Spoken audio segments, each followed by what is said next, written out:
baseball. It's time to strap in and get ready.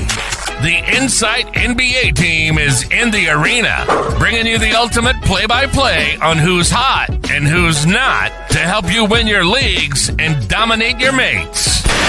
You're now hooping with your hosts, Matty G, Skitty, and Melly for the Insight NBA show.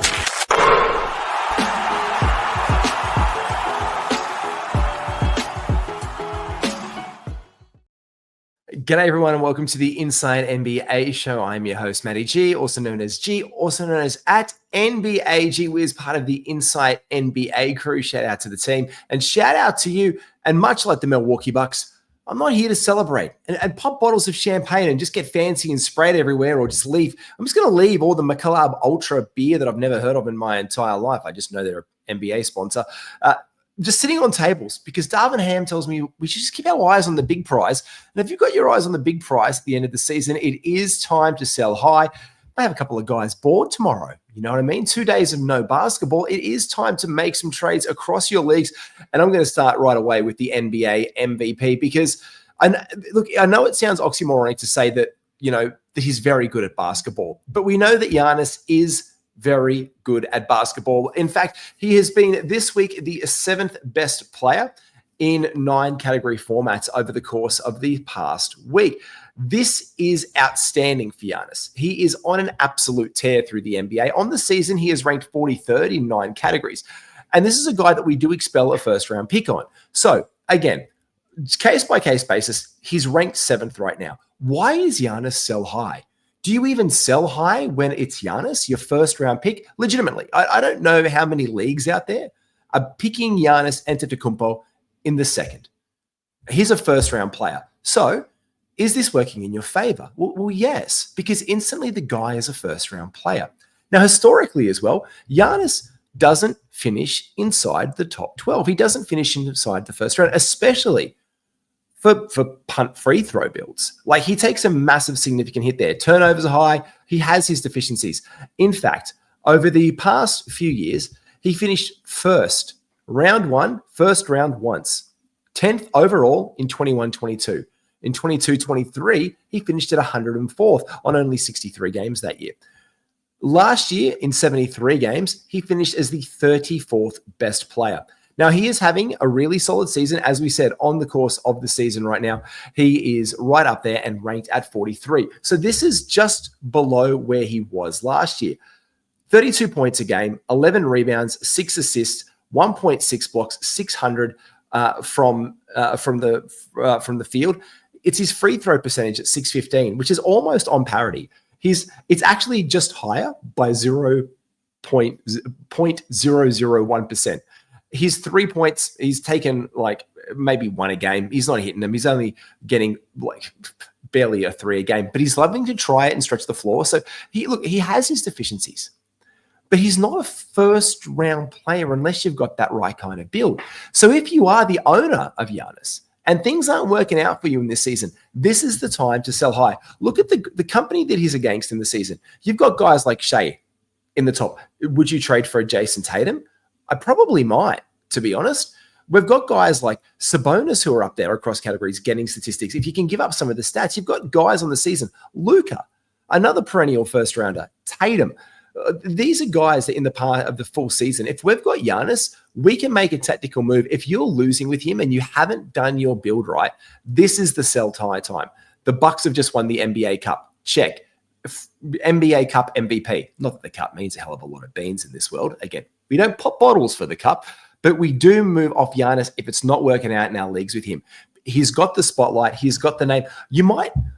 People might be like, would they take Wemby for him?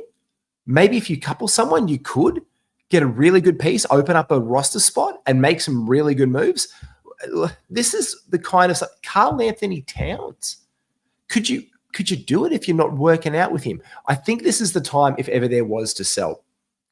Another guy who's definitely selling or buying, we don't know. And much like him, I'm only got a short leave for the podcast that I'd be traded away to. I'm talking about Jimmy Butler, because the narrative around Jimmy Butler right now, in the past week, he has been the 16th best player. In the past two, the 12th best player. And on the season, he is 39. I had him earlier on the Buy Low show. It has rewarded me. I should have popped bottles for this one. Stuff you, Darvingham. But Butler has been fantastic. But the rumors are swirling. His agent said they were all BS. They're not. It's kind of like one of the worst, best kept secrets in the NBA that Butler wants out of Miami right now. So why is he a sell high? If Matty G, you've told us that you're onto him, we should buy, we should buy a low early this season, and now you want us to sell high. Well, yeah, reap the rewards. Look at let's take the Phoenix Suns. Now, one of the names I'm hearing, Bradley Beal attached to that, whatever they're going to get, stuff the salary cap, they're going to take care of it, figure it out later. I don't know what they're going to do. But let's be really honest.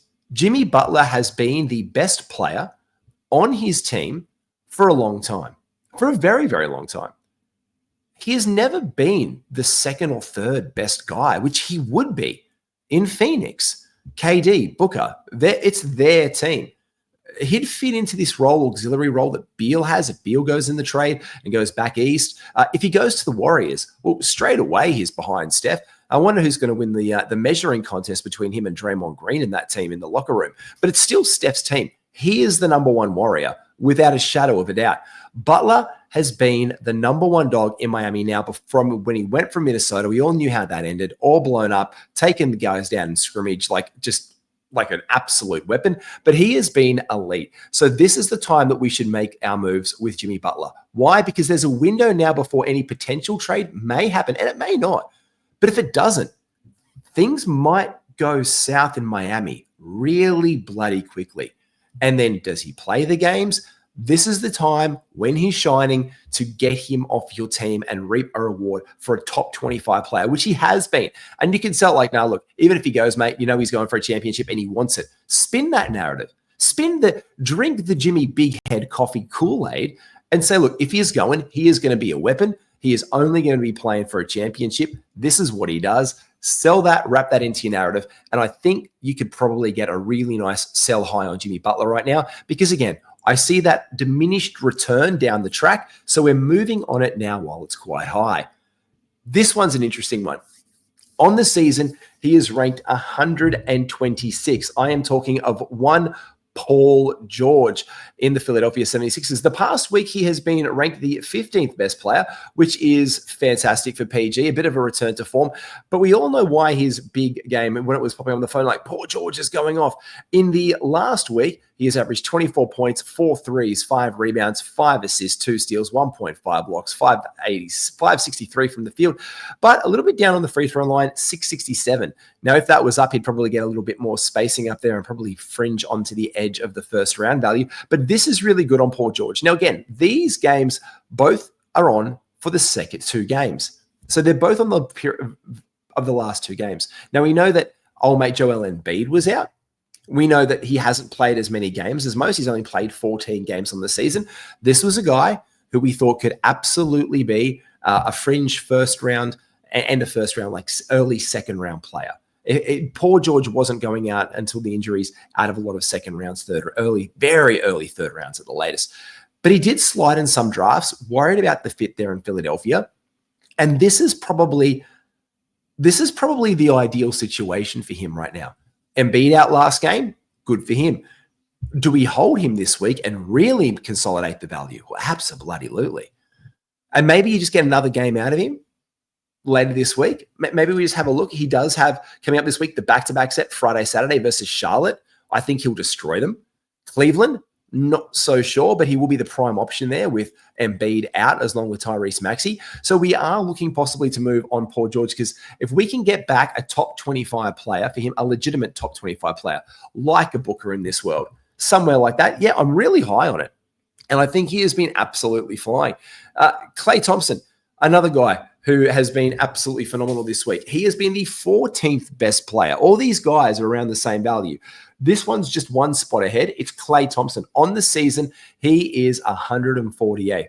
Klay Thompson is a whirlwind. He is a seesaw of emotions for fantasy owners, but he has been playing really, really well. The Mavs have been playing very, very well. But for Klay Thompson, 24 points, 6 threes per game, 4.5 rebounds, 2 assists. And look, a steal a game is great. It's the percentages I don't think is sustainable. 571 in the past 2 games from the floor and 800 from the free throw line. That's sustainable. The field goal percentage is not. The 6 threes a game, yep, possible, but probably not. They were pushing all in on these games for the NBA Cup. They missed out making it to the finals. But Klay Thompson, again, he gets the shine. One, do we love Klay Thompson? Yeah. Oh, do we think he's a bit of a brash son of a gun sometimes? Sure we do. But it's not like we're out there hating on Klay Thompson.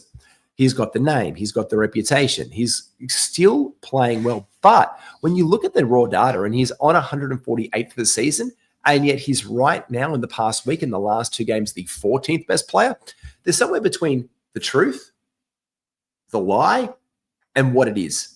And I think it's somewhere in the middle for Klay. So if we can get maybe a 75-ish player, gosh, if you can get a top 50 player, you are an incredible salesman in your league. But a top 75 player, someone we can nudge with Klay Thompson, because again, he is a name. He is a big name. And this is blockbuster trade season in fantasy, much like Pascal Siakam. This guy has been the 29th best player in the course of the past week. On the season, Pascal just reminds me, every time I say it, I still think of Tangled. 46th on the course of the season. Pascal has been playing really, really well.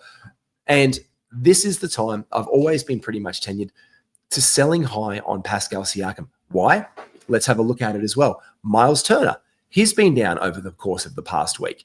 Pascal's had to rise up. Turner has been down in a couple of weeks, and so this has given him a little bit more rise. He could be an all-star this year. He has played very, very well, but again, it's somewhere between the truth. He's 46 on the season, 29 in the course of the past week. Maybe he's somewhere in the middle there. Maybe he's like the 35th best player.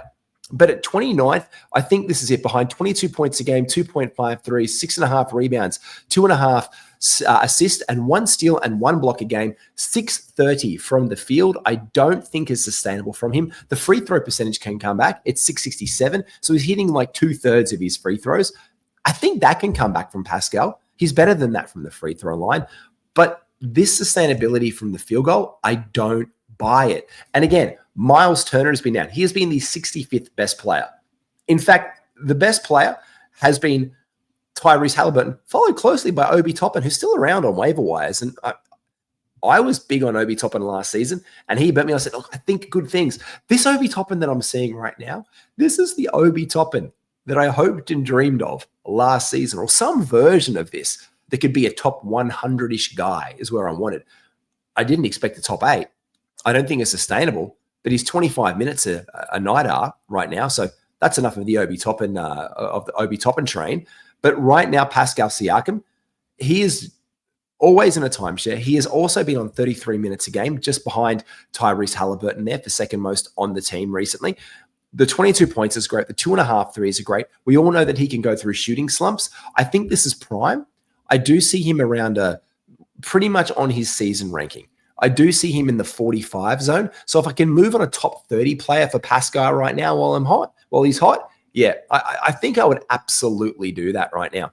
Another guy who's been hot as of late and around the 30s, like we said, is Malik Monk. On the season, he is 72, and he has gone with absolute ease into the starting lineup in the Sacramento Kings. He has been flying. They look good. But this ranking also can be said a bit of a boost in minutes because Kevin Huerter was out last game.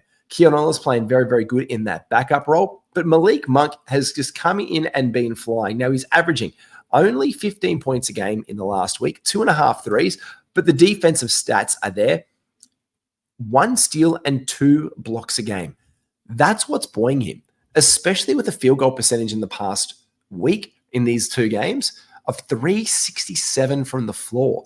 Can we imagine if it was like 450, what this bloke would be? It would be like first round stuff. We'd be talking like because he's the amount of volume he takes from threes, he'd be averaging like 22 points a game.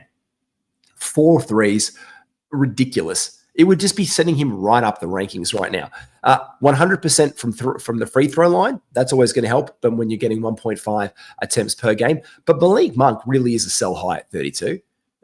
On the season, again, he is ranked in the 70s. This guy has been historically hot and cold.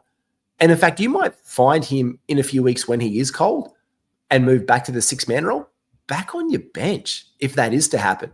The Kings also have a really good week this week, so it's going to look great for owners. They have the only team in week 9 to play 4 games. So he's going to be getting a lot of stats up there. It's going to be looking really sexy, especially if Herder misses next game as well and his minutes are up. But again, historically speaking, he hasn't gone inside the top 120 for the past 3 years. He hasn't got with the Lakers. He hasn't got in the last 2 years, even around that 6th man of the year. And in fact, in a similar role last year, he was 148th. So again, there's somewhere around the truth of Malik Monk being fun and dynamic and electric, and we love him and a great player and all that good jazz, and pat on the back for Malik. But at the same time, can we expect him to be this good? Absolutely not. Not in a crammed rotation. He has been flying for them. Also, De'Aaron Fox has looked a little bit shot. Shot is the bad word. He hasn't looked as great. I was in one chat the other day, and there was a lot of De'Aaron Fox slander. So he's probably moved into that, I could say, buy a low window for some people, because when he doesn't play well, people are just so down on him, and he was being the 91st ranked player in the past week. Malik Monk has been the second best Sacramento King behind Domantas Sabonis. So that's showing you something. So when your ranking goes, he is better than DeMar DeRozan and he's better than De'Aaron Fox right now in the last week, if you can sell, like, look at his points, man, this is who he is now. This is the starter. This is what you've got to sell the Kool-Aid. Look, man, no, this is it now. He's going to have to be this good for the Kings for the rest of the season. He's got that starting role. He's wanted this role. He doesn't want to let it go. I'm not letting him go cheap. Hold your position, and you could absolutely sell high on Malik Monk. I'm going to make this one quick because I had this conversation with Mally about some guys, about like whether they stay hot or not. John Collins is a prime one. Like, John Collins has been, even in junk time, they played him in garbage time the other night, and I was like scratching my head, like, if they're tanking this, but they're still playing Collins. This is why he's been great value on the season. This one we can't explain. It's probably in just a galactic paradox that Nikola Vucevic is a first-round player on the season, especially when he slid down draft boards and everyone was concerned about what was happening in Chicago. And the reason why I'm going to say that, on the season he's 7th, this week he's been 10th. At a point we have to say, okay, this is who he is here. But the trade dominoes have started to fall, and we're going to get to those very soon as well. And this is one of the guys who is one of those trade dominoes we have been waiting for in the NBA. Vooch, is he long for Chicago? Now, again, we're taking a gamble, but if this is the first round, be like, no, guys, it's week 9. He hasn't gone anywhere. He's been flying. Huge year, career year for Vooch. This is where it's at. If you can draw a hard line on your value for him as a top 20 player, would you? I saw a trade the other day, Vooch for J-Dub, and I was like, you know what? Fine, have at it. Because J-Dub's been down the past week a little bit in the rankings. Vooch has still been sticking around and doing Vucevic things. This is what he does. So I'm just taking Vooch out of the equation. He's the 13th ranked player in the last week, 32 minutes a game, 24, 5 rebounds, 3 assists, the 2 blocks a game. Like, Jesus, Mary, Mother and Joseph. The guy has been on. But the time is there to draw it. The time is now to start selling it, because, again, it's week 9. We're mid-December. We've got probably a month, 6 weeks left. How long do we hold on and then see it go sideways? Just a bit of a reminder, Vooch is as Vooch is. In the last 3 seasons prior, he has topped the top 30 twice. He was 50th last year, 76 games. He played 82 for Chicago the year before, 26, and the year before, 29. So when I say top 30 player, he has been.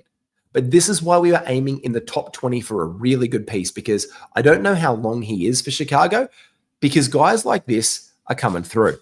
Now, this is a bit of a caveat, sell high. I want to be really clear with the Josh Giddey thing. It's the same ankle we know that he hurt in the Olympics. But he was having his best run of the fantasy season, and we all know the scope on him as well. Josh Giddey, he's not a top 100 fantasy player. Oh, he's got a huge opportunity in Chicago. He's never finished inside the top 100. And this is true. He has finished in the past 3 years, respectively, 144, 113, and 160th. Last year was a down year for him at the 144. But the year before, we all loved him. 76 games for the Oklahoma City Thunder, 113th. The year before, 160. And we all know, especially in Australia, that he flies up our draft boards because we want good things for Josh Giddey. Last year was a bad year, off-court dramas, the whole fit with OKC because of that, things going on, which we know the outcome of. Caruso went over to the OKC Thunder. and Giddy ended up here.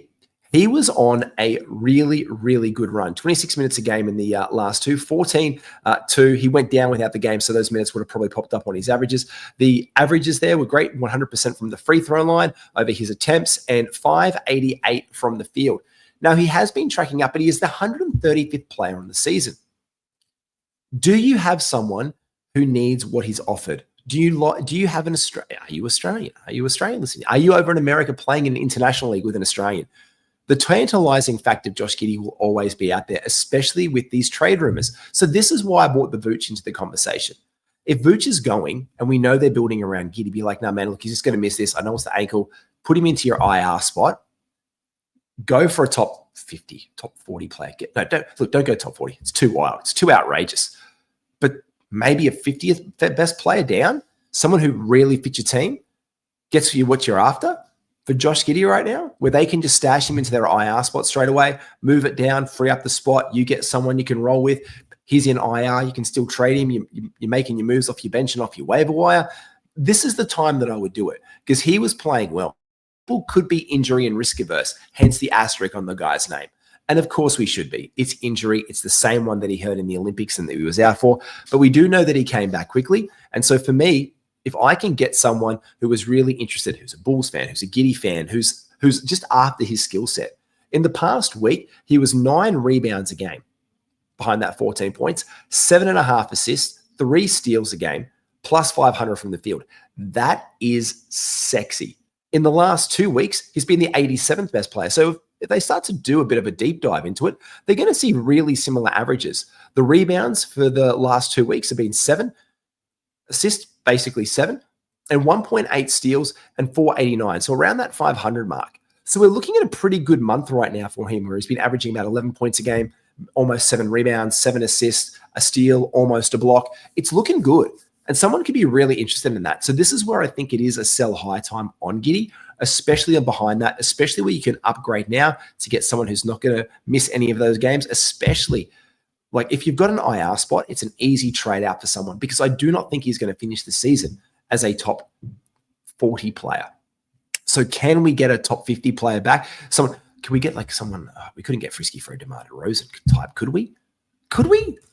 We might be able to over the last week, maybe. And that person stashed it. I don't think we could.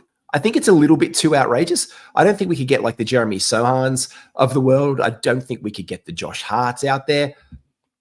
Maybe, maybe not. But it's all tied to that injury. And another one we get out here is tied to injury is RJ Barrett. This week he's been the 37th best player. And on the season he has been 119th. RJ Barrett, I just want good things for him, to be fair. I want good things for RJ Barrett. I know he gets a bit of crap hung on him, but he has played really, really well for the Toronto Raptors. But this is, again, over the course of the past week. And in the past week, Scotty Barnes went down. Emmanuel Quickley's not back. He's doing light shooting work on. He could be back probably at the end of week 10, I would say. We'll get through the last 2 games of this week, maybe the first half of week 10. Maybe he returns then. For right now, he has been carrying very respectably the Toronto Raptors to the best of the man's ability. So my absolute hat off to him. He's been the 37th best player, 35 minutes a night, 22 points a game, 8 rebounds, 9.5 assists is just purely not sustainable. He is making decisions on the floor that he has previously shown, especially in New York, he was incapable of making. And the defense is there as well. 2.5 blocks a game. Now, the field goal percentage being the prime human being that needs to score apart from outside Grady Dick from the perimeter or initiate an offense out there. They've really, the Raptors are scrappy and I love watching them play, but he has to carry a lot on his shoulders. He is taking absolute truckload of shot attempts a game. And I'm looking down over the last month and his shooting percentages have been absolutely in the gutter. Now, last year they came back up and it was at 495. Over the course of the last week, after Scotty's gone back out, he's been at 381. On the course of the season, he is 455. So he will be better than this, and you can sell that. Be like, come on, man, he's just in a slump. He's the only guy there. Of course, his field goal percentage is down. He's been at 450 for the season. Come on. Don't try and underpin me. So this is where you use that in a negotiation. Be like, yeah, cool, man, I get you. Barnes is out, Quickly's out. The guy's got to carry everything. His percentage is down. is 450 on the season. He's better than what he's been doing. And that shows. So sell that. He's also been a lot better from the free throw line, plus 900 over the course of the last week. So we absolutely love that for Barrett. And to finish off the pod, I've got four more names. I think I put it as a 4 or 5. I think I gave you 5. 5 more guys that I'm calling notable sells with a little bit of an overview on these guys. Teammate, Grady Dick. Again, similar reason, getting an additional minutes right now. Let's package him in a deal with Scotty Barnes and Emmanuel quickly being out. He has 86 in the last week, 127th on the season. Goga Badadze. Not long now until probably the Orlando Magic are at full strength. So we need to remember that when we're looking at Goga Badadze, because he has been the 56th best player in the course of the last week and the 70th on the year. Basically also because Wendell Carter Jr.'s absences. Now he continues to share minutes on the court with WCJ, but this is very, very similar situation to what happened last year in Orlando. Now we know Banchero has been out. So this is where we keep our eyes on what we can possibly do with Goga. Could we make a trade with him? Be like, no, man, he's got the job locked up now. I'm curious to see where it goes, but I do know that last year he did lose out his position, obviously, to Wendell Carter Jr. in the end, and he went back into the darkness of the rotation. Pretty much how we started the year as well. Mo Wagner, really great off the bench for these guys. I think it goes back to WCJ. Banchero's back soon. I think when we look at the Orlando Magic and what they've gone through with their injuries and how they've been buoyed for the season, we can absolutely take away that it is time to make a move away from him tactfully. And if we can package Goga Badadze in a deal, I think it's something we want to be doing. It's not a really sexy sell high, but it's definitely a really appetizing one that we can do. Again, Franz is out probably for the next month. Banchero probably out the next week. This guy's had to step up a lot. We've got a limited window here. Before Banchero comes back, I think it's especially important that we can move off Goga Badadze. Jeremy Sohan has come back. I'm saying that he is 42nd in the past week, 110th on the season. Look, I just think you can sell. I don't even want to sell him, but because people are like, oh man, huge game the other night. Like, he was incredible. I think that gets people's attention. And I think we can sell high like, nah, man, this is what he's going to do. He's back now. He works well off Wemby. This is what's going to...